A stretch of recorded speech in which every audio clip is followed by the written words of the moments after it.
માટે જે તક અને અવસર પ્રભુએ આપણને આપ્યો છે એના માટે પ્રભુના નામને આપણે ધન્યવાદ આપીએ છીએ. બાળક સાહેબના માટે આભાર માનું છું, સુરેશ સાહેબના માટે આજની સભાનું જે સંચાલન કરવામાં આવ્યું અને બહુ જ સુંદર ગીતો ગાવામાં આવ્યા. પ્રભુએ જે તાલંત આપ્યું છે ને એ તાલંત પ્રભુની સેવાને માટે જ્યારે વાપરવામાં આવે છે ત્યારે એનાથી ઈશ્વરનો મહિમા થાય છે. અને ચોક્કસ પ્રભુએ આપણને જે તાલંતો આપ્યા છે ને એ પ્રભુની સેવાને માટે, પ્રભુના મહિમાને માટે વાપરીએ એ આપણા માટે બહુ જ અગત્યની એ બાબત છે. પ્રભુની આપણે સ્તુતિ કરીએ છીએ, પ્રભુનો આભાર માનીએ છીએ. આ દિવસો લે તો કષ્ટમય સપ્તાહના દિવસો છે અને આજે કષ્ટમય સપ્તાહનો બીજો દિવસ.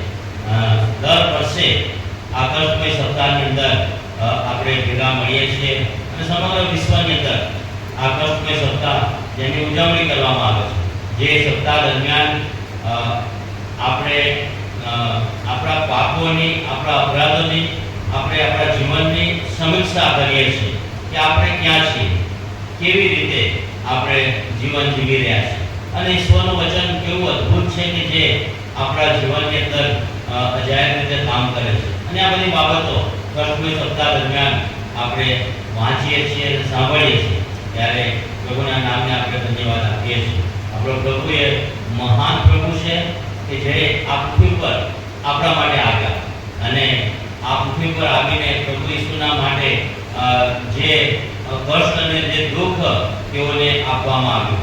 અને આપણે જોઈએ છીએ ઈશ્વરના વચનમાં પ્રભુ ઈસુને અલગ અલગ જગ્યાઓમાં લઈ જવામાં આવે છે, પકડીને બાંધીને લઈ જવામાં આવે છે, એના ઠઠ્ઠા કરવામાં આવે છે, એની મસ્કરી કરવામાં આવે છે, નિંદા કરવામાં આવે છે. લોકોએ કહે છે એને માર્યો, લોકોએ કહે છે એના મોં પર થૂંક્યા. અને આ બધું જ પ્રભુએ આપણા માટે કર્યું છે. અને એ બધું જ યાદ કરીને આપણે પ્રભુના નામને ધન્યવાદ આપીએ છીએ. ગઈકાલે રવિવાર હતો ને આપણે પામ સન્ડેની ઉજવણી કરી. પ્રભુ ઈસુએ યરુશાલેમમાં વિજયવંત પ્રવેશ કર્યો.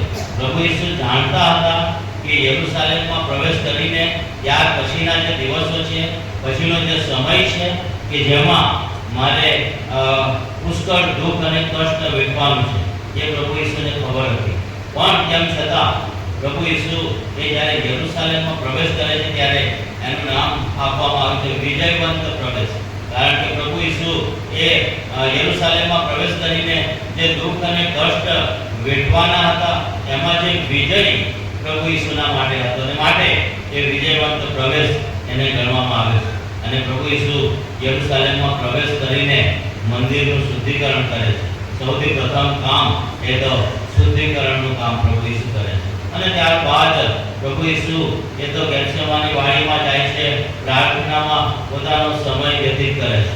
અને ત્યારબાદ પ્રભુ ઈસુની ધરપકડ કરવામાં આવે, પકડવામાં આવે. એક નિર્દોષ વ્યક્તિ, એક પવિત્ર વ્યક્તિ, એક નિષ્કલંક વ્યક્તિ, પણ એની પર આ ખોટા આરોપો મૂકીને એને પકડવામાં આવે છે. અને આ બધું જ પ્રભુ ઈસુ એ આપણા પાપોને સારું પ્રભુએ વેઠ્યું છે. અને આપણો પ્રભુ એ મહાન પ્રભુ છે કે જેણે આ બધું જ વેઠીને આપણા માટે તારણની વ્યવસ્થા ઉપલબ્ધ કરી, આપણા માટે એ ઉદ્ધારનો માર્ગ ખુલ્લો કર્યો. એટલા માટે કે આપણે નાશમાંથી બચી જઈએ, એટલા માટે કે આપણને મોક્ષ મળે, તારણ મળે, પાપોની માફી મળે અને જીવન મળે. અને અનંત જીવનના માટે પ્રભુએ આપણને તૈયાર કર્યા. ત્યારે આવો પ્રભુ આપણને મળ્યો છે ત્યારે પ્રભુના નામને આપણે ધન્યવાદ આપીએ છીએ. આજે જે વચન આજે વાંચ્યું છે અને આજનો જે સંદેશો છે, આનો જે વિષય છે આપણા પ્રભુની મહાનતા. આપણો પ્રભુ કેટલો મહાન છે જે આજે ઈશ્વરના વચનમાંથી આપણે જોવા માંગીએ છીએ. અને થોડી મિનિટો આપણે એ ઈશ્વરના વચનમાંથી પ્રભુની મહાનતા આપણે જોવાના છીએ. આપણો પ્રભુ એ અજાયબ પ્રભુ છે, બહુ મહાન પ્રભુ છે અને એની મહાનતા એ બાઇબલમાં લખવામાં આવેલી છે. આજે એની ચાર બાબતો પ્રભુના વચનમાંથી જોવાના છે. પ્રભુની મહાનતાની ચાર બાબતો જે પ્રભુએ આપણા માટે પ્રગટ કરેલી છે, પ્રભુએ આપણા માટે કરેલી છે. સૌથી પ્રથમ પહેલી પ્રભુની મહાનતા એ તો એ છે કે આપણો પ્રભુ એ ચમત્કારિક પ્રભુ છે. આપણો પ્રભુ એ ચમત્કાર કરનારી ઈશ્વર છે અને એ પ્રભુ ઈસુ જ્યારે આ જગતમાં હતા ત્યારે પ્રભુ ઈસુએ કેટલા બધા ચમત્કારો કર્યા હતા અને એ જ ઈશ્વર આજે છે. એબ્રીઓના પત્રના 13મા અધ્યાયમાં લખવામાં આવ્યું છે કે પ્રભુ ઈસુ ગઈકાલે આજે અને સદાકાળ એવો ને એવો ઈશ્વર છે. એ ચમત્કાર પ્રભુ ઈસુએ જે કર્યા એ ચમત્કાર પ્રભુ આજે પણ આપણા જીવનોમાં કરે છે અને આપણે એ ચમત્કારોનો અનુભવ કરીએ છીએ. પ્રભુના વચનમાં લખવામાં આવ્યું છે બહુ જ મોટા મોટા ચમત્કારો પ્રભુ ઈસુએ કર્યા. સમુદ્રમાં ક્યાંક ભયાનક તોફાન આવ્યું અને તોફાનને પ્રભુ ઈસુ એ શબ્દથી તોફાનને શાંત કરે છે. પ્રભુ ઈસુની એ મહાનતા ત્યાં આપણે જોઈએ છીએ. પ્રભુ ઈસુએ 5 રોટલી અને 2 માછલીમાંથી 5000 માણસોને જમાડ્યા. પ્રભુ ઈસુની એ મહાનતા જોઈએ છે. એ ચમત્કારિક ઈશ્વર છે. એ ચમત્કાર કરનાર પ્રભુ છે. બાઇબલમાં લખવામાં આવ્યું છે જન્મથી આંધળો માણસ કે જેને સૃષ્ટિ જોઈ જ નહોતી એને પ્રભુ ઈસુની પાસે લાવવામાં આવ્યો. પ્રભુએ કહે છે એને દ્રષ્ટિ આપી, પ્રભુએ એને આંખો આપી અને એ દેખતો થયો. પ્રભુની એક મહાનતા છે. આપણો પ્રભુ એ ચમત્કાર કરનાર પ્રભુ છે. પાણીનો દ્રાક્ષારસ બનાવ્યો. પ્રભુ ઈસુને જ્યારે પકડવામાં આવ્યા ગેથસેમાની વાડીમાં ત્યારે કહે છે પ્રભુનો એક શિષ્ય પીતર એ કહે છે એ સામેના સૈનિકનો તલવારથી કાન કાપી નાખે છે કે જેનું નામ માલ્કસ હતું અને પ્રભુ ઈસુ એ કાનને પકડીને પાછો ત્યાં સાજો કરી દે છે. આપણો પ્રભુ એ ચમત્કાર કરનાર ઈશ્વર છે. એની જે મહાનતા છે બહુ અજાયબ જેવી મહાનતા પ્રભુની આપણે જોઈએ છીએ. પિતરની સાસુ કે જેને ત્યારે તાવ આવતો હતો અને પ્રભુએ ત્યાં શબ્દ કીધો અને પ્રભુએ એ પિતરની સાસુને સાજાપણું આપ્યું અને આવો પ્રભુ એ આપણો પ્રભુ છે. પ્રભુના વચનમાં લખવામાં આવ્યું છે એક જગ્યાએ કે તેણે સગડા માતાઓને સાજા કર્યા. પ્રભુની પાસે જેટલા લોકો આવ્યા એ બધાને પ્રભુએ સાજા કર્યા. કેમ પ્રભુએ આ બધાને સાજા કર્યા હશે? કેમ પ્રભુએ આ બધાને સાજાપણું આપ્યું હશે? કોઈ પણ વ્યક્તિ એ પ્રભુની પાસે આવ્યો હોય અને સાજાપણું પામ્યા વિના એ પાછો ગયો હોય એવું બાઇબલમાં ક્યાંય લખવામાં આવ્યું નથી. બહુ જ ચમત્કારો પ્રભુએ કર્યા છે અને યોહાનની સુવાર્તાના છેલ્લા અધ્યાયની છેલ્લી કલમ એ તો એમ કહે છે કે પ્રભુના કરેલા બીજા કામો ચમત્કારો કે છે આ બાઇબલમાં લખવામાં આવ્યા નથી. જો લખવામાં આવે તો એટલા બધા પુસ્તકો થાય જેનો સમાવેશ આ પૃથ્વી પર થઈ શકે નહીં. પણ બાઇબલમાં આપણે પ્રભુના મહાન ચમત્કારો વિશે જોઈએ છીએ. પ્રભુએ એટલા માટે બધાને સાજાપણું આપ્યું કે પ્રભુ ઈસુ એ લોકોને બતાવવા માંગતા હતા, લોકોને જણાવવા માંગતા હતા કે ઈશ્વરનું જે રાજ્ય છે એ ઈશ્વરના રાજ્યમાં કોઈ પણ વ્યક્તિ એ દુઃખી હોઈ શકે નહીં. ઈશ્વરના રાજ્યમાં એ બધાના જીવનની અંદર ખુશી હોય, આનંદ હોય, આશીર્વાદ હોય અને દરેક વ્યક્તિ એ આનંદનો અનુભવ કરતો હોય એ પ્રભુ ઈસુ બતાવવા માંગતા હતા. અને માટે જે લોકો પ્રભુ ઈસુની પાસે આવ્યા બધાને પ્રભુએ સાજાપણું આપ્યું અને માટે જ પ્રભુના વચનમાં લખવામાં આવ્યું છે કે તેણે બધા જ માદાઓને સાજા કરવામાં આવ્યા અને કોઈ પણ વ્યક્તિ એ બીમાર હોઈ શકે નહીં.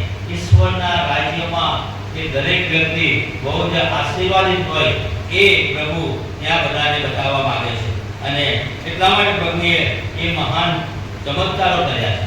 આપણો પ્રભુ એ સામર્થ્યવાન પ્રભુ છે.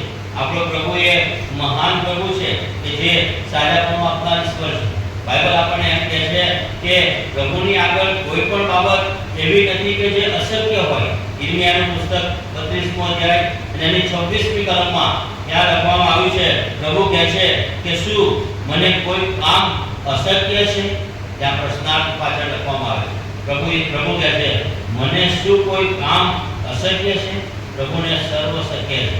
કોઈ પણ કામ એ પ્રભુની આગળ અશક્ય નથી અને એટલા માટે પ્રભુએ આપણને એ આશીર્વાદ આપ્યો છે. પ્રભુ આપણને આશીર્વાદ આપવા માંગે છે. આપણા જીવનની કોઈ પણ મુશ્કેલી, કોઈ પણ પ્રશ્ન, કોઈ પણ સમસ્યા જો એ મોટી હોય કે નાની હોય, એ પ્રશ્ન મોટો હોય કે નાનો હોય, પ્રભુની પાસે એનો જવાબ છે. પ્રભુ ચમત્કાર કરનાર પ્રભુ છે. જ્યારે ઈશ્વરની હજુરમાં આપણી સમસ્યા, આપણી મુશ્કેલી કે આપણો પ્રશ્ન જ્યારે પ્રભુની પાસે લઈ જઈએ છીએ ત્યારે પ્રભુની પાસે એનો જવાબ છે. અને માટે પ્રભુના વચનમાં લખવામાં આવ્યું છે, પ્રભુ કહે છે, શું મને કોઈ કામ અશક્ય છે? પ્રભુ આપણા જીવનની અંદર ચમત્કારો કરે છે. પ્રભુ આપણા જીવનમાં પ્રભુ આપણને સાજાપણું આપે છે. ગમે તેવું દર્દ હોય, ગમે તેવી મુશ્કેલી હોય, પ્રભુની પાસે એનો હલ છે. એ સમસ્યાનો ઉકેલ છે. પ્રભુની પાસે એનો જવાબ છે. પ્રભુ આપણને સાજાપણું આપનાર ઈશ્વર છે. અને એટલા માટે પ્રભુની જે મહાનતા એ છે કે એ પ્રભુ આપણને સાજા કરે છે. અને પ્રભુએ આપણા દરેકના જીવનની અંદર કંઈક ને કંઈક રીતે પ્રભુએ આપણને સાજાપણું આપ્યું છે. હું માનું છું કે અહીંયા બેઠેલામાંથી કોઈ એવી વ્યક્તિ નહીં હોય કે કોઈ બીમારી આવી હોય અને બીમારીમાં પ્રભુએ એને સાજાપણું આપ્યું નહીં હોય. દરેકના જીવનની અંદર એ અનુભવ છે કે પ્રભુએ આપણને સાજાપણું આપ્યું છે. અને આ પ્રભુની મહાનતા છે. પ્રભુ એ સાજા કરનાર ઈશ્વર છે, ચમત્કાર કરનાર ઈશ્વર છે, અને એ સર્વશક્તિમાન પ્રભુ છે. હું મારા જીવનની એક વાત તમને કહેવા માંગુ છું કે ઘણા બધા વર્ષો સુધી હું વ્યસનમાં હતો અને મેં બહુ જ વ્યસન કર્યું હતું. અને વ્યસનને લઈને મારા શરીરની અંદર બહુ ભારે પીડા ઊભી થઈ હતી અને મને અસ્થમાની બીમારી લાગુ પડી હતી. અસ્થમાની બીમારી એટલી ભયાનક એ બીમારી લાગુ પડી હતી કે શિયાળો જ્યારે આવે, ઠંડીનો સમય આવે, ત્યારે મને એમ જ લાગે કે આ શિયાળો એ મારા માટે છેલ્લો છે. હું આ શિયાળો પૂરો કરી શકીશ નહીં. એટલી ભયંકર અસ્થમાની બીમારી, શ્વાસ લેવામાં ભારે તકલીફ, રાતોની રાતો હું ઊંઘી શકું નહીં એવી ભયાનક બીમારી એ અસ્થમાની મને લાગુ પડી હતી. શ્વાસ લેવામાં હું શ્વાસ ના લઈ શકું. રાત્રિનો સમય હોય ત્યારે ઊંઘ ના આવે, અને ઊંઘ ના આવે માટે આવી કોઈ ટેકો લઈને હું આમ વાંકો વળીને હું બેસી રહું અને એ રીતે થોડો શ્વાસોશ્વાસ હું લઈ શકું. અને બહુ ભયાનક પરિસ્થિતિમાંથી હું પસાર થયેલો છું. એ સમયની અંદર હું દવા લેતો હતો અને જે ડૉક્ટર મારા હતા એ ડૉક્ટર મને બહુ સરસ દવા આપતા હતા. અને એમણે એ ઇન્જેક્શન જ્યારે બહુ વધી જાય ત્યારે એ નસની અંદર એ ઇન્જેક્શન લેવું પડે. અને રોજ એ સવારે અને સાંજે એક ઇન્જેક્શન, દિવસમાં 2 ઇન્જેક્શન લેવા પડે. બહુ ભયાનક પરિસ્થિતિ મારી હતી. અને મને એમ જ લાગતું હતું કે હવે મારો સમય જે છે એ સમય એ વીતી ગયો છે અને વધારે સમય હવે હું જીવી શકીશ નહીં. અને બહુ જ મોટા એટેક એ સમયે મારી પર આવ્યા હતા. ડૉક્ટરે મને એક પંપ આપ્યો અને એ પંપ કહે છે 24 કલાક તમારા ખિસ્સામાં રાખવાનું. તમે જ્યાં જાઓ ત્યારે ત્યાં આ પંપ તમારે લઈને જવાનું, ખિસ્સામાં મૂકીને જવાનું. ગમે ત્યારે શ્વાસ જ્યારે ચડી આવે ત્યારે પંપ તમારે લેવાનો અને તમે એનાથી થોડી રાહત તમને થશે. અને ચોક્કસ એ પંપ દ્વારા મને રાહત થતી હતી. અને 24 કલાક એ પંપ જે હતો હું મારા ખિસ્સામાં રાખતો હતો. બહુ ભયાનક પરિસ્થિતિમાંથી હું પસાર થયેલો છું. અને એક દિવસ એવો આવ્યો જે દિવસે હું પ્રભુની હજુરમાં બેઠો. પ્રભુની હજુરમાં બેસીને પ્રભુને મેં કીધું કે આ જે અસ્થમાની બીમારી, શ્વાસની જે બીમારી છે, જેના માટે હું ગોળી લઉં છું, વારંવાર ઇન્જેક્શનો લેવા પડે છે અને આ પંપ મારે લેવો પડે છે, જેનાથી મને રાહત થાય છે, શું પ્રભુ તું મને સાજાપણું નહીં આપે? અને આ જે કલમ છે ઈર્મિયાનું પુસ્તક, અને એ ઈર્મિયાના પુસ્તકની અંદરની 32મો અને 26મી કલમ પ્રભુએ મને આપી. પ્રભુએ મને કીધું કે શું મને કોઈ કામ અશક્ય છે?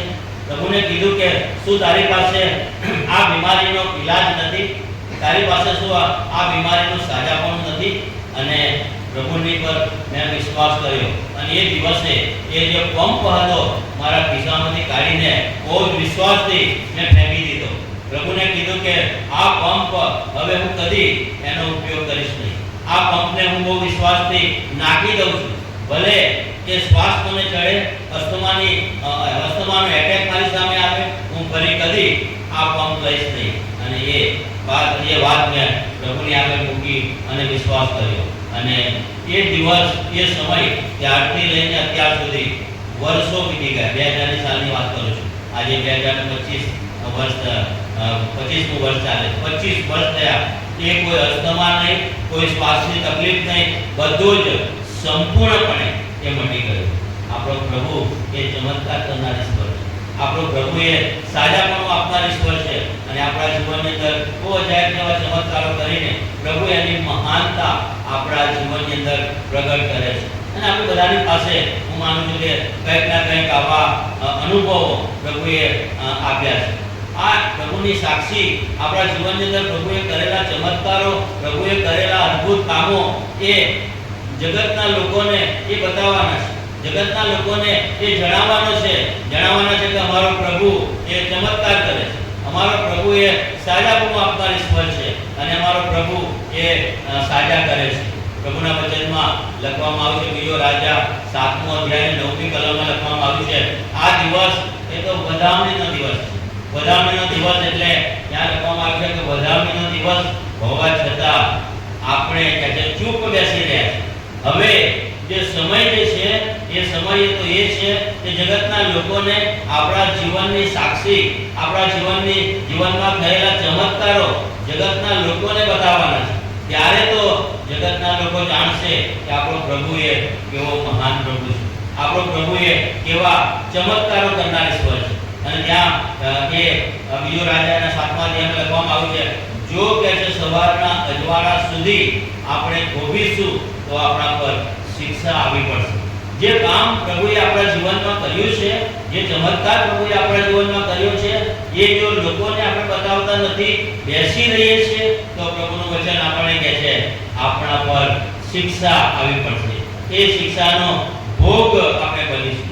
इसलिए આપણા પર કરેલા ચમત્કારોને આપણે જાહેર કરવાના છે, લોકોને બતાવવાના છે.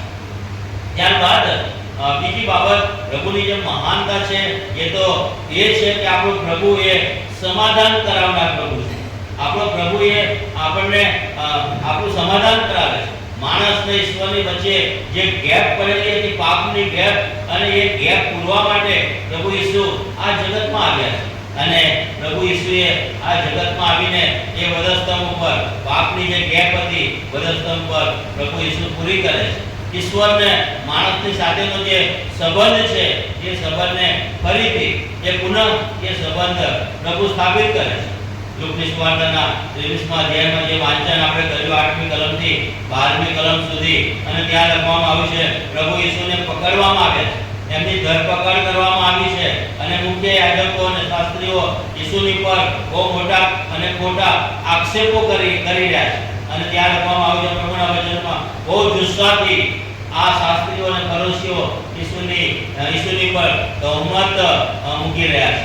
અને ત્યાં 10મી કલમ જો તમે વાંચો તો ત્યાં લખવામાં આવ્યું છે, હેરોદ રાજાની સમક્ષ જ્યારે પ્રભુ ઈસુને લઈ જવામાં આવે છે, ત્યારે હેરોદ રાજા ઈસુના ઠઠ્ઠા કરે છે, એની મસ્કરી કરે છે. અને હેરોદ રાજા ઈસુના ચમત્કારો વિશે હેરોદ રાજાએ સાંભળ્યું હતું.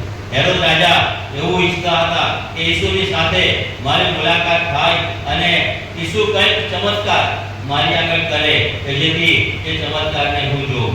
પણ પ્રભુના વચનમાં લખવામાં આવ્યું છે એ હેરોદની આગળ પ્રભુએ કોઈ ચમત્કાર કર્યા નહીં. એ તો કહે છે ચૂપ જ રહ્યા. જે આક્ષેપો ઈસુની પર મૂકવામાં આવતા હતા, એ બધા આક્ષેપોને બહુ ચૂપ રહીને પ્રભુ ઈસુએ એ સાંભળ્યા અને સહન કરી લીધા. અને આપણે જોયું છે કે આ પ્રભુ કશું જ બોલતા નથી. અને ત્યારબાદ લખવામાં આવ્યું છે એ હેરોદ રાજા ઈસુને ત્યાંના ઠઠ્ઠા કરીને, એની મસ્કરી કરીને, એને રંગીન કપડાં પહેરાવીને એને પિલાતની પાસે એને પાછો મોકલવામાં આવે છે. અને ત્યાં લખવામાં આવ્યું છે 16મી કલમમાં, એ જ દહાડે જ્યારે ઈસુને હેરોદે પિલાતની પાસે મોકલ્યો, તે જ દહાડે પિલાત અને હેરોદ એકબીજાના મિત્ર થયા. અગાઉ કહે છે તેઓ બંને એકબીજાના શત્રુ હતા, એકબીજાના દુશ્મન હતા. આપણો પ્રભુ એ સમાધાન કરાવનાર પ્રભુ છે. એ હેરોદ અને પિલાત બંને એકબીજાના શત્રુ હતા, પણ જ્યારે ઈસુ તેઓની મધ્યે જાય છે ત્યારે ત્યાં આપણે જોઈએ છે કે સમાધાન ત્યાં થાય છે. જ્યાં ઈસુ છે ત્યાં સમાધાન છે.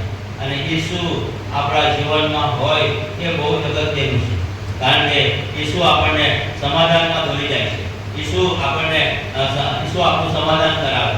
ઈશ્વરને માણસની સાથેની જે ગેપ હતી એ ગેપ પ્રભુ ઈસુ પૂરી રહે છે. પ્રભુ ઈસુ આપણે ઈશ્વરની સાથે આપણું સમાધાન કરાવે છે. અહીંયા પ્રભુના વચનમાં એટલે કહે છે પિલાત અને હેરોદ કહે છે એકબીજાના દુશ્મન હતા. ઈસુ જ્યારે એમના જીવનમાં આવ્યો ત્યારે કહે છે પ્રભુએ એમનું સમાધાન કર્યું. ઘણી બધી વાર આપણે એવું કહીએ છીએ કે ફલાણી વ્યક્તિ કે જેણે તો મારું બહુ નુકસાન કર્યું છે, ફલાણી વ્યક્તિ જેણે મારું બહુ ખરાબ કર્યું છે, જેણે મારું કશું સારું કર્યું નથી અને બહુ ભારે નુકસાનમાંથી અમને પસાર કરાવ્યા છે, એ વ્યક્તિને માફ ના કરાય, એ વ્યક્તિને માફી ના અપાય. ઘણીવાર આપણે એવું બોલીએ છીએ, એવું વિચારીએ છીએ. પ્રભુએ આપણને માફ કર્યા છે, પ્રભુએ આપણને માફી આપી છે. શું આપણને માફ કરવા જેવા હતા કે જેથી પ્રભુએ આપણને માફ કર્યા? પ્રભુએ આપણને માફી આપી. શું આપણે સારા હતા, યોગ્ય હતા કે પ્રભુએ આપણને માફ કર્યા? વચન એમ કહે છે રોમીયોના પત્રના 3 અધ્યાયમાં સગડાએ પાપ કર્યું છે, સગડા દેવના મહિમા વિશે અધૂરા છે. આપણને માફ કરવા જેવા નહોતા, પણ પ્રભુ ઈસુ આ જગતમાં આવ્યા અને આપણને માફ કર્યા અને ઈશ્વરની સાથેનો આપણો જે સંબંધ છે એ ફરીથી પ્રભુએ એ સ્થાપન કર્યું. પ્રભુ ઈસુ એ તો સમાધાન કરાવનાર પ્રભુ છે. એ તો બંને વચ્ચે જે લડાઈ થઈ હોય તે લડાઈમાં એ સમાધાન કરાવે છે અને પ્રભુએ એ સમાધાનનો આત્મા આપણને આપેલો છે કે આપણે એકબીજાની પાસે જઈએ અને એ બે વચ્ચેની જે લડાઈ થઈ છે એમાં આપણે સમાધાન કરાવીએ. અને માર્કની સુવાર્તા 5મો અધ્યાય એની 9મી કલમમાં લખવામાં આવ્યું છે કે સલાહ કરાવનારાઓને ધન્ય છે, કેમ કે તેઓ દેવના દીકરા કહેવાશે. જો આપણે બે વચ્ચે જો સમાધાન કરાવીએ છીએ, બે વ્યક્તિ વચ્ચેની લડાઈને વચ્ચે રહીને જો આપણે બંનેનું સમાધાન કરીએ છીએ, પ્રભુનું વચન આપણને કહે છે કે તમે દેવના દીકરા અને દીકરીઓ છો. સમાધાન કરાવનારને ધન્ય છે. આપણો પ્રભુ એ સમાધાન કરાવનાર ઈશ્વર છે. આ પ્રભુની બીજી મહાનતા છે. ત્યારબાદ પ્રભુની ત્રીજી મહાનતા એ છે કે આપણો પ્રભુ જે છે એ આપણો પ્રભુ એ બચાવનાર પ્રભુ છે. એ આપણો બચાવ કરે છે, એ આપણી સંભાળ રાખે છે, એ આપણી કાળજી લે છે. એ પ્રભુ કદી કોઈને મૂકી દેતો નથી, પ્રભુ કદી કોઈનો ત્યાગ કરતો નથી. આપણે વારંવાર પ્રભુનો ત્યાગ કરીએ પણ પ્રભુ કદી આપણને મૂકી દેતો નથી. પ્રભુ કહે છે હું તમારો બચાવ કરીશ, હું તમારી પાસે આવીશ અને તમને બચાવીશ. આ પૃથ્વી પર પ્રભુ ઈસુ એટલા માટે જ આ જગતમાં આવ્યા કે આપણો બચાવ થાય. લુકની સુવાર્તા 19મો અધ્યાય અને 10મી કલમમાં લખવામાં આવ્યું છે. પ્રભુનું વચન કહે છે ખોવાયેલું શોધવા અને તારવા સારું માણસનો દીકરો આવ્યો છે. ન્યાય કરવા માટે નહીં પણ ખોવાયેલું શોધવા અને તારવાને માટે પ્રભુ ઈસુ આ જગતમાં આવ્યા છે. પ્રભુ ઈસુ આજે શોધી રહ્યા છે. પ્રભુ ઈસુ એ એના માર્ગમાં આવનારા લોકોને, પ્રભુ ઈસુ એના પર વિશ્વાસ કરનારા લોકોને આજે શોધી રહ્યા છે. પ્રભુ એની સેવા કરનારા લોકોને આજે શોધી રહ્યા છે કે કોણ મારી સેવા કરે, કોણ. પ્રભુના વચનમાં તો લખવામાં આવ્યું છે યશાયા 6 અધ્યાયમાં પ્રભુ કહે છે કોણ મારે સારું જશે. શું આપણે તૈયાર છીએ પ્રભુની સેવા માટે, પ્રભુના કાર્ય માટે, પ્રભુની સાક્ષીને માટે આપણે તૈયાર છીએ? જે કામ પ્રભુએ આ જગતમાં આપણને સોંપ્યું છે એ કામ કરવા માટે શું આજે આપણે તૈયાર છીએ? બહુ જ અગત્યનું કામ પ્રભુએ આપણને સોંપેલું છે. બહુ જ અગત્યની સેવા અને અગત્યની જવાબદારી પ્રભુએ આપણને આપેલી છે. આ જગતની અંદર પ્રભુએ આપણને આ જીવન એ કોઈ હેતુ વગરનું જીવન આપ્યું નથી. પ્રભુનો ખાસ ઉદ્દેશ એ આપણા માટે છે. આપણા જીવનની અંદર પ્રભુએ ખાસ ઉદ્દેશ રાખ્યો છે અને એ ઉદ્દેશથી પ્રભુએ આપણને પસંદ કર્યા છે કે આપણે પ્રભુનો એ ઉદ્દેશ પૂરો કરીએ અને પ્રભુએ જે કામ આપણને સોંપ્યું છે એ કામ આપણે પૂરું કરીએ. ત્યારે શું આપણે પ્રભુનું કામ, પ્રભુએ સોંપેલી જવાબદારી એને પૂરી કરી રહ્યા છે? પ્રભુનું વચન કહે છે આખા જગતમાં જાઓ, આખી સૃષ્ટિને સુવાર્તા પ્રગટ કરો. અને આ મુખ્ય કામ પ્રભુએ મને તમને આપણને આપેલું છે. ત્યારે શું એ કામ પ્રત્યે આપણે બોજ ધરાવીએ છીએ? એ કામ પ્રત્યે જે જવાબદારી પ્રભુએ આપણને આપી છે એ જવાબદારી પ્રત્યે શું આપણે સભાન છીએ? પ્રભુએ આ ખાસ કામ સોંપેલું છે અને પ્રભુનું વચન કહે છે જે એ કામ કરતું નથી, એ જે જવાબદારી સંભાળતો નથી, એ બેદરકાર જે છે એ કે છે શ્રાપિત છે. અને પ્રભુએ આપણને શ્રાપિત નહીં પણ આશીર્વાદિત થવા માટે આ જગતમાં મૂકેલા છે. આપણો પ્રભુ એ મહાન પ્રભુ છે, એ બચાવનાર પ્રભુ છે અને પ્રભુ એ આપણો બચાવ કરે છે. પ્રભુના વચનમાં લખવામાં આવ્યું છે, તમે મફત પામ્યા મફત આપો. જે ઉદ્ધાર, જે મોક્ષ અને જે તારણનો આપણે અનુભવ કર્યો, મફત આપણને મળ્યું. જગતના લોકોને એ તારણની વાત લોકોને કહેવાની છે, બતાવવાની છે. આ કસ્મે સપ્તાહ શરૂ થાય એની પહેલા 40 દિવસ એટલે લેન્ટના દિવસો એને ગણવામાં આવે છે. અને કેટલા બધા લોકો એવા છે કે જે 40 દિવસના લેન્ટના દિવસોમાં તે 40 ઉપવાસ કરે છે. અને આ દિવસ એ તો ઉપવાસના દિવસો છે. અને ઉપવાસ કરીને પ્રભુના લોકો પ્રભુની સંગતનો આનંદ માને છે. પ્રભુની સંગતમાં બેસીને એ આશીર્વાદ પામવાની ઝંખના રાખતા હોય છે. અને 40 દિવસ સુધી પ્રભુની સાથે એ સંગત કરે છે. તમને ખબર હશે કે મુસ્લિમ લોકોના રોજા હોય છે.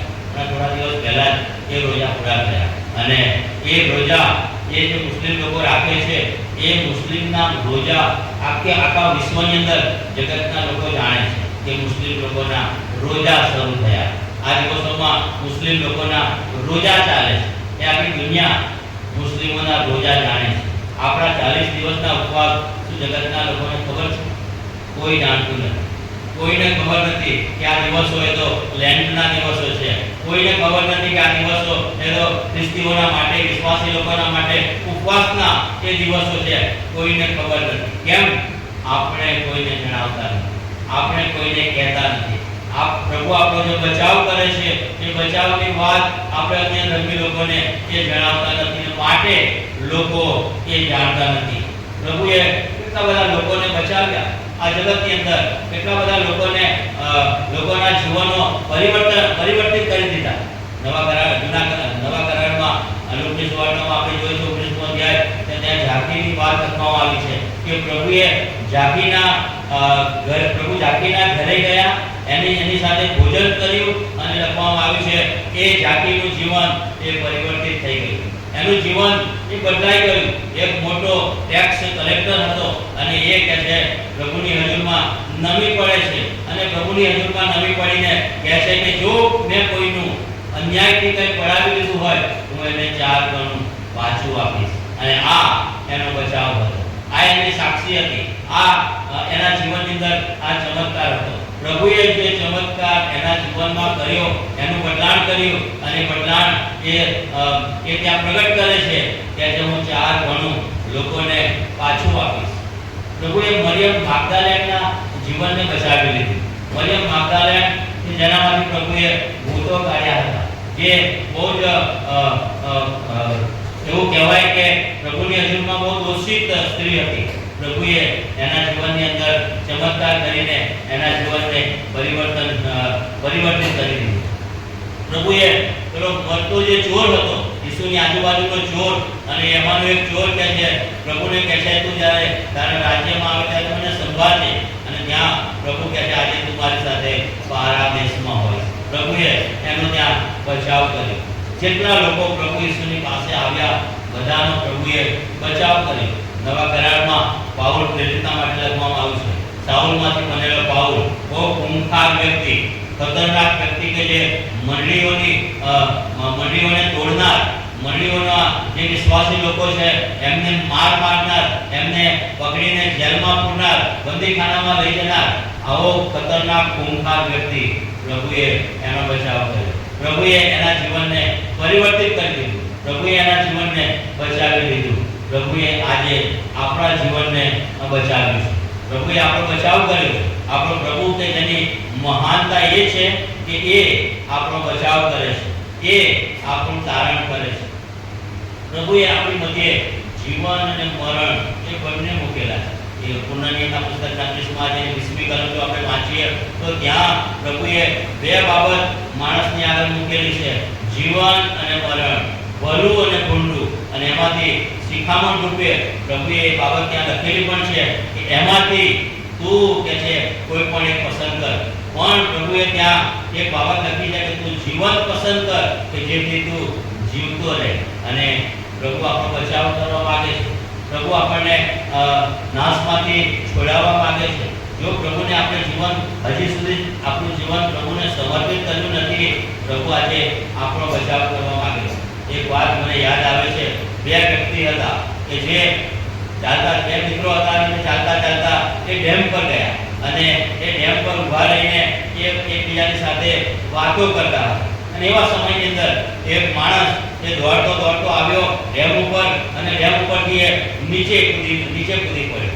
એ આત્મહત્યા કરવા માંગતો હતો, એ મરી જવા માંગતો હતો, માટે એ ડેમ પરથી તે નીચે પડ્યો. અને આ બે વ્યક્તિઓ જે વાતો કરતા હતા, એ બે વ્યક્તિઓએ આ માણસને ડેમ પરથી નીચે પડતા જોયો. અને આ બે વ્યક્તિઓએ વિચાર્યું કે આ નીચે જે પડ્યો છે એને કેવી રીતે બચાવવો, કારણ કે બહુ ઊંચાઈ હતી, ઊંચાઈ પરથી એ નીચે પાણીમાં એ ડૂબી રહ્યો હતો. અને આ બે વ્યક્તિઓએ એમણે વિચાર કર્યો, આજુબાજુ કોઈ નજર કરી, કોઈ વસ્તુ દેખાય નહીં, પણ સહેજ શોધખોળ કરતા એક લાકડું દોરડું એમને મળી આવ્યું. અને એ દોરડું વહેલા લાવીને એ દોરડું ઉપરથી એમને છેક નીચે લવડાવ્યું, જ્યાં પેલો માણસ ડૂબી રહ્યો હતો.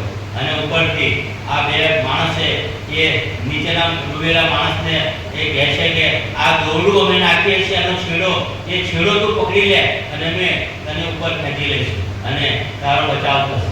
પણ આ માણસ એ તો આત્મહત્યા કરવા માંગતો હતો, એ તો મરી જવા જ માંગતો હતો. એટલા માટે એ દોરડું જે એની પાસે આવ્યું, પણ એ દોરડાને એને પકડ્યું નહીં. એ સમયે એ માણસની પાસે જીવન અને મરણ બંને હતા. જો એ દોરડું પકડી લે તેના માટે જીવન હતું, જો દોરડું ના પકડે તેના માટે મરણ હતું. અને એ બેમાંથી કોઈ એક નિર્ણય એ ડૂબતો માણસ જેને કરવાનો હતો, અને એને દોરડું પકડ્યું નહીં. ઉપરથી પેલા બૂમો પાડતા રહ્યા કે આ દોરડું પકડી લે, એનો છેડો પકડી લે, અમે તને ખેંચી લઈએ છીએ ઉપર. પણ એ માણસે દોરડું પકડ્યું નહીં અને થોડી મિનિટોની અંદર એ ત્યાં ડૂબી ગયો અને મૃત્યુ પામ્યો. પ્રભુએ આપણા માટે જીવન અને મરણ એ બંને મૂકેલા છે. ભલું અને ખોટું એ પ્રભુએ આપણી સામે મૂકેલું છે. અને પ્રભુ આપણને કહે છે, બેમાંથી કોઈ પણ એક પસંદ કરવાનો નિર્ણય પ્રભુએ આપણા પર મૂકેલો છે. આપણે પસંદ કરવાનું છે કે જીવન પસંદ કરીએ કે મરણ પસંદ કરીએ, ભલું પસંદ કરીએ કે ભૂંડું પસંદ કરીએ, એ નિર્ણય આપણે કરવાનો છે.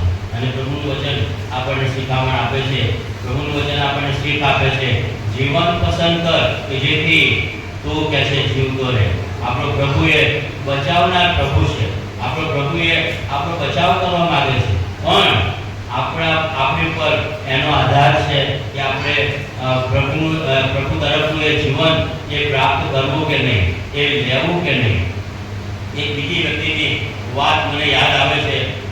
એક વ્યક્તિ જે પોતાના ખેતરમાં રહેતો હતો અને એ ખેતરમાં એ એકલો રહેતો હતો અને એક ચોમાસાની અંદર બહુ ભારે પૂર આવ્યું અને પૂરની અંદર એ પાણી ધીમે ધીમે પૂરના પાણી વધી રહ્યા હતા, છેક એના ઘર સુધી એ પાણી આવી ગયું. અને ધીમે ધીમે કરતા એના ઘરમાં પાણી આવી ગયું. અને ઘરમાં થોડું પાણી આવ્યું ત્યારે ગામના લોકોને ખબર પડી કે ફલાણી વ્યક્તિ ખેતરમાં રહે છે અને ત્યાં પાણી આવ્યું છે. ત્યારે ગામના બધા કેટલાક જુવાનિયાઓ એ ભેગા થઈને એને લેવા માટે એના ઘરે આવ્યા કે પાણીનું જોર એ વધી રહ્યું છે અને આ પૂર એ આગળ વધવાનું છે અને તમે અમારી સાથે ચાલો, અમે તમને પકડીને એ ગામમાં લઈ જઈએ, સલામત જગ્યાએ લઈ જઈએ. પણ આ માણસ એ તો ખ્રિસ્તી માણસ હતો. એણે કીધું કે મારે તમારી સાથે આવવું નથી, મારો પ્રભુ મારી સાથે છે, મારો પ્રભુ એ મારો બચાવ કરશે, મારો પ્રભુ જે છે એ મને પાણીથી કંઈ નુકસાન થવા દેશે નહીં. અને આ જુવાને બહુ સમજાવ્યું, પણ એ માણસે એમની જે સમજણ હતી એ સમજણનો સ્વીકાર કર્યો નહીં. આ જુવાનો બધા પાછા ગયા. પાણીનું જોર એ તો ધીમે ધીમે વધી રહ્યું હતું અને એના ઘરની અંદર ધીમે ધીમે ઘૂંટણ સુધી પાણી આવી ગયા અને ઘૂંટણ સુધી આવ્યા, ધીમે ધીમે એ કમર સુધી પાણી આવી ગયા. આ માણસ એ એકનો બે થાય નહીં. મારો પ્રભુ મારી સાથે છે, એ મને ડૂબાડશે નહીં, એ મારો બચાવ કરશે. ગામમાંથી કેટલાક બીજા લોકો આવ્યા, દોરડું બાંધીને આવ્યા અને દોરડાના સહારે એના ઘર સુધી પહોંચ્યા અને ત્યાં ઘરમાં એ થાંભલાએ દોરડું બાંધી દીધું અને આ માણસને કીધું કે આ દોરડું પકડીને ધીમે ધીમે બહાર આવો, અમે તમને પકડીને દોરડા વાટે અમે તમને સુરક્ષિત જગ્યાએ અમે તમને લઈ જઈશું. પણ આ માણસે ના, મારો પ્રભુ મારી સાથે છે, એ મારો બચાવ કરશે. તમે તમારો બચાવ હું લેવા માંગતો નથી. અને માણસ તો પોતાનું ઘર છોડ્યું જ નહીં. ધીમે ધીમે પાણી વધી ગયા. એ માણસ ઊભો થયો ત્યારે એના ગળા સુધી એ પાણી આવી ગયા અને બહુ જ ભારે મુશ્કેલી.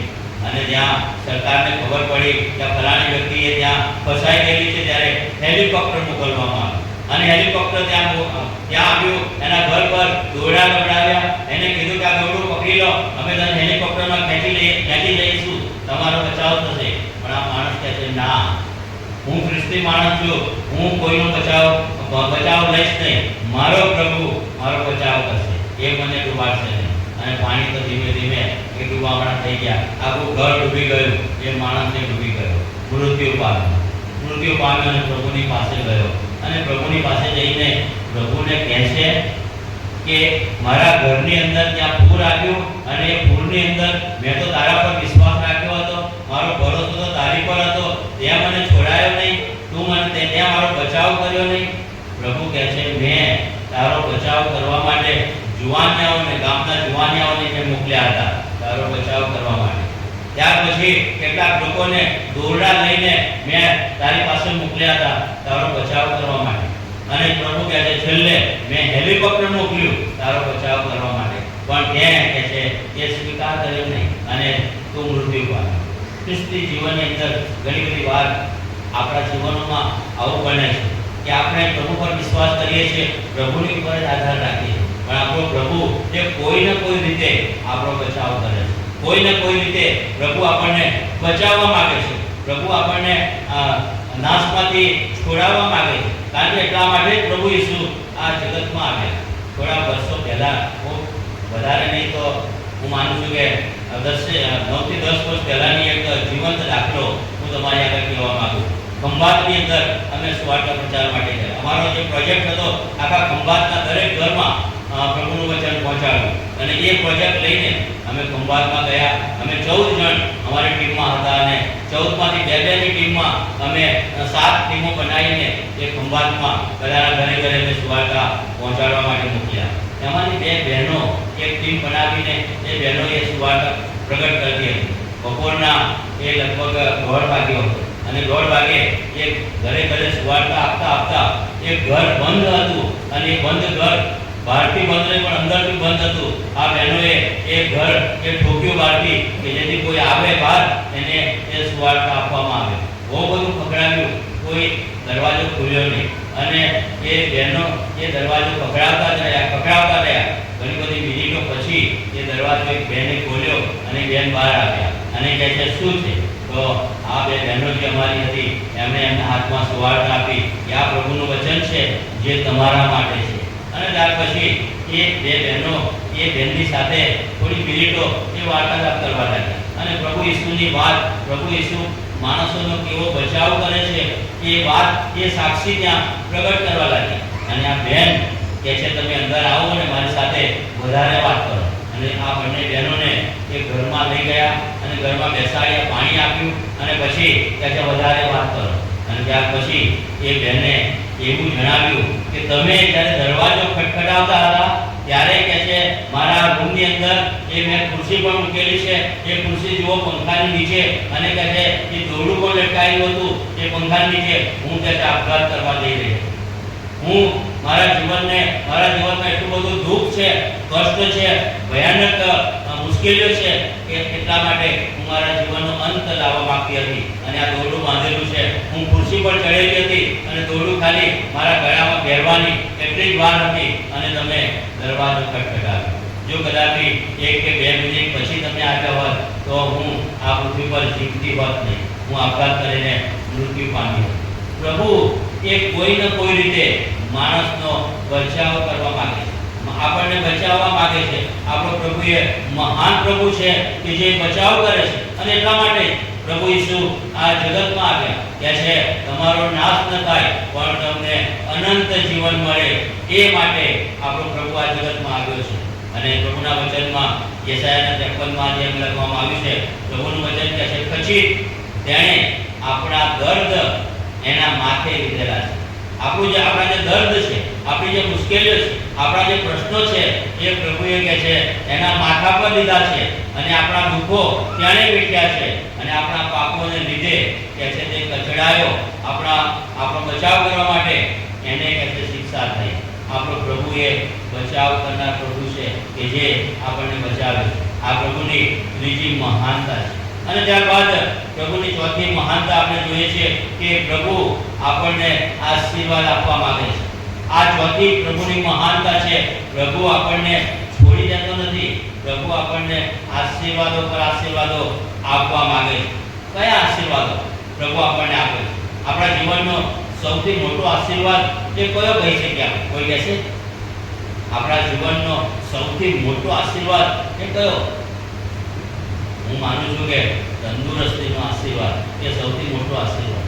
માણસનું જીવન જો તંદુરસ્ત જ ના હોય, દુઃખની અંદર હોય, બીમારીની અંદર પડેલો હોય, એ સંકટમાં પડેલો હોય, મુશ્કેલીમાં પડેલો હોય, એને પ્રભુનું સામર્થ્ય એને કેવી રીતે દેખાય? બહુ જ ભારે મુશ્કેલીનો જે સામનો કરી રહ્યો હોય ત્યારે એનું જીવન એ પોતે બહુ જ અસ્તવ્યસ્ત એ ફિલિંગ કરતો હોય, એ અનુભવ એને થતો હોય બહુ જ મુશ્કેલીની અંદર. પણ આપણો પ્રભુ એ આપણને તંદુરસ્તીનો આશીર્વાદ આપે છે. અને આ સૌથી મોટો આશીર્વાદ. જો આપણે તંદુરસ્ત છીએ તો આપણે હરી ફરી શકીએ. જો આપણે તંદુરસ્ત છીએ આપણે ઈશ્વરના ઘરમાં આવીને ઈશ્વરનું ભજન કરી શકીએ. આપણે તંદુરસ્ત છીએ આપણે આપણો જોબ આપણી નોકરી કરી શકીએ છીએ. આપણે તંદુરસ્ત છીએ આપણા ખેતરમાં કામ કરી શકીએ.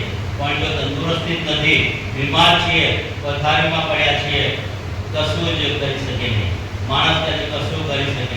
અને એટલા માટે સૌથી મોટો આશીર્વાદ એ તો તંદુરસ્તીનો આશીર્વાદ છે. અને પ્રભુ આપણને તંદુરસ્તી આપે છે.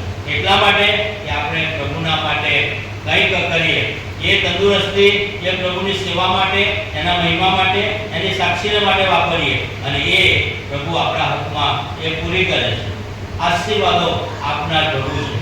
બે પ્રકારના આશીર્વાદો આપણે આ જગતમાં જોઈએ છે. એક ભૌતિક આશીર્વાદ અને બીજો જે છે એ આત્મિક આશીર્વાદ. પ્રભુ આપણને ભૌતિક રીતે પણ આશીર્વાદો આપે છે, જેની સાથે પ્રભુ આપણને આત્મિક પણ આશીર્વાદો આપે છે.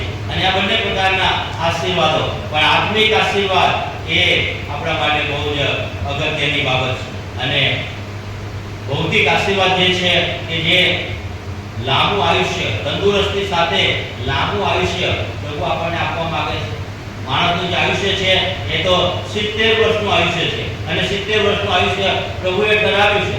અને તેને બળના કારણે 80 વર્ષ થાય એમ લખવામાં આવ્યું છે. અને 80 વર્ષ પછી એ બધા વર્ષો એ તો કૃપાના વર્ષો છે. કેટલાક લોકો 90 વર્ષ, 100 વર્ષ ને 110 વર્ષ ને 125 વર્ષ સુધી પણ જીવે છે. આ છે ભૌતિક આશીર્વાદ.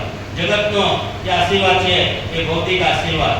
ગીતશાસ્ત્રમાં, ગીતશાસ્ત્ર 34માં જેની 12મી કલમમાં લખવામાં આવ્યું છે, ત્યાં કહે છે કયો માણસ લાંબી જિંદગી ઈચ્છે છે? પ્રશ્નાર્થ છે પાછળ. કયો માણસ લાંબી જિંદગી ઈચ્છે છે? હું ને તમે, આપણે બધા બહુ લાંબુ જીવીએ, લાંબા વર્ષોનું આપણું આયુષ્ય થાય એવી આપણે ઈચ્છા હોય, અને એવું આપણે ઈચ્છીએ છીએ, બહુ જ લાંબુ ઈચ્છીએ. તો ત્યાં લખવામાં આવ્યું છે સુખ જોવાને માટે દીર્ઘાયુષ્ય ચાહે છે. તો ત્યાં 13મી કલમમાં એ બહુ જબરદસ્ત વાત લખવામાં આવી છે. તું ગુંડું બોલવાથી તારી જીભને અને કપટથી તારા હોઠને સંભાળ. જો તારે લાંબુ જીવવું છે, લાંબુ આયુષ્ય પ્રાપ્ત કરવું છે, તો કહે છે ગુંડું બોલવાથી તારી જીભને અને કપટ કરવાથી તારા હોઠને સંભાળ. અને આપણે આ બધું કરીએ છીએ, અને એના કારણે આપણું જે આયુષ્ય છે એ આયુષ્ય જે છે એ પૂરેપૂરું આયુષ્ય આપણે આ જગતની અંદર ભોગવી શકતા નથી. ગીતશાસ્ત્રનો 91મો અધ્યાય અને એની 16મી કલમમાં ત્યાં લખવામાં આવ્યું છે, પ્રભુનું વચન કહે છે લાંબા આયુષ્યથી હું તને તૃપ્ત કરીશ અને તને મારું તારણ દેખાડીશ. લાંબુ આયુષ્ય અને ત્યાર પછી તારણ. આ પૃથ્વી પરનું આપણું જે જીવન છે એ લાંબુ આયુષ્ય, એ પૂરેપૂરું આયુષ્ય આપણે ભોગવીશું. અને ત્યાર પછી લખવામાં આવ્યું છે હું તને મારું તારણ દેખાડીશ. એ લાંબા આયુષ્યની અંદર એ તારણ પ્રભુ આપણું કરવા માંગે છે. લાંબુ આયુષ્ય અને તારણ, ભૌતિક આશીર્વાદ અને આત્મિક આશીર્વાદ, બંને આશીર્વાદ પ્રભુ આપણને આપવા માંગે છે. ગલોપીતર 3જો અધ્યાય અને 10-11-12 કલમ જો આપણે વાંચીએ, ત્યાં લખવામાં આવ્યું છે કેમ કે જે માણસ દીર્ઘાયુષ્ય ચાહે છે અને સારા દિવસો જોવાને ઈચ્છે છે, તેણે પોતાની જીભને દુષ્ટતાથી અને પોતાના હોઠોને કપટી વાતો બોલવાથી અટકાવવા. આ જીભ જે છે એ જીભ કે છે બહુ મોટી આગ લગાડે છે. આખા જંગલની અંદર એ આગ લાગે છે. એક નાની ચિંગારી, એક દિવાલથી એક સળી એ આખા જંગલની અંદર એ બહુ મોટી આગ લગાડે છે. અને એવી જ રીતે જીભ પણ છે કે જે જીભ કે છે કપટી બોલવાથી તારી જીભને સંભાળ. એનાથી કે છે તારું જે આયુષ્ય છે એ આયુષ્ય એ લાંબુ આયુષ્ય પ્રભુ આપણને આપે છે. જીભને કપટથી સંભાળને દુષ્ટતાથી કે છે એનો બચાવ, તેને સંભાળ તો તારા જીવનની અંદર આ મોટો આશીર્વાદ, ભૌતિક આશીર્વાદ અને ભૌતિકની સાથે પ્રભુ આત્મિક આશીર્વાદ આપણને આપે છે. માણસ અને ઈશ્વરની વચ્ચે જે આની ભીત આવી ગઈ હતી એ ભીત પ્રભુ દૂર કરે છે. અને આપણો પ્રભુ એ તો મહાન પ્રભુ છે કે જે પ્રભુ આપણો બચાવ કરે છે, જે પ્રભુ આપણને આશીર્વાદો આપે છે. અને પ્રભુ ઈચ્છે છે કે હું અને તમે આપણે બધા જ ઈશ્વરના જે આશીર્વાદો છે એ ઈશ્વરના આશીર્વાદોને આપણે પ્રાપ્ત કરીએ. પ્રભુના જે આશીર્વાદો એ પ્રભુ જ્યારે ઈચ્છે છે કે આપણે આશીર્વાદિત થઈએ ત્યારે પ્રભુ આપણા હાથમાં એ પૂરું કરવા માંગે છે. આપણો પ્રભુ એ મહાન પ્રભુ છે કે જે પ્રભુ આપણને આશીર્વાદોથી વેષ્ટિત કરવા માંગે છે. પ્રભુની એ મહાનતા છે આપણા માટે કે આપણો પ્રભુ એ ચમત્કાર કરનાર ઈશ્વર છે, જે આપણા જીવનની અંદર ચમત્કારો કરે છે. ચમત્કાર દ્વારા પ્રભુ એની મહાનતા આપણા જીવનમાં પ્રગટ કરે છે. આપણો પ્રભુ એ સમાધાન કરાવનાર ઈશ્વર છે કે જે સમાધાન કરાવીને એની જે મહાનતા છે એ મહાનતા આપણા જીવનમાં પ્રભુ પ્રગટ કરે છે. આપણો પ્રભુ એ બચાવનાર પ્રભુ છે. એ બચાવવાને માટે આ જગતમાં આવ્યા અને એ આપણને આપણો બચાવ કરવા માંગે છે. એ પ્રભુની એ મહાનતા આપણને બચાવીને એ મહાનતા પ્રગટ કરે છે. અને આપણો પ્રભુ એ આપણને આશીર્વાદ આપવા માંગે છે. આપણે બહુ જ આશીર્વાદિત થઈએ એવી પ્રભુની ઈચ્છા છે. અને એ બધું જ ત્યારે શક્ય બને છે હું ને તમે આપણે ઈશ્વરના વચનમાં, એની આધીનતામાં અને એના માર્ગમાં ચાલીએ ત્યારે આ ચારે બાબત આપણા જીવનની અંદર પૂરી થાય છે. ચમત્કાર કરે છે પ્રભુ, સમાધાન કરે છે, બચાવ કરે છે, આપણને આશીર્વાદ આપે છે. અને આ દિવસોમાં પ્રભુ જ્યારે આ જગતમાં આવ્યા અને આપણા માટે જે કર્યું એ બધું એટલા માટે કે આપણો બચાવ થાય, એટલા માટે કે આપણે આશીર્વાદિત થઈએ. અને પ્રભુ આપણા જીવનની અંદર એ આશીર્વાદો આપવા માંગે છે. ત્યારે પ્રભુ આપણી સહાય કરે, મદદ કરે કે રોજે રોજ પ્રભુના માર્ગમાં ચાલીને, પ્રભુના વચનમાં રહીને, પ્રભુની કૃપાનો અનુભવ કરીને આપણે પ્રભુના વિશ્વાસમાં દ્રઢ અને મજબૂત રહીએ. પ્રભુના આગમન સુધી આપણે પ્રભુને મળવાને માટે તૈયાર થઈએ. એ પ્રભુની ઈચ્છા છે. પ્રભુ આપણી સહાય અને મદદ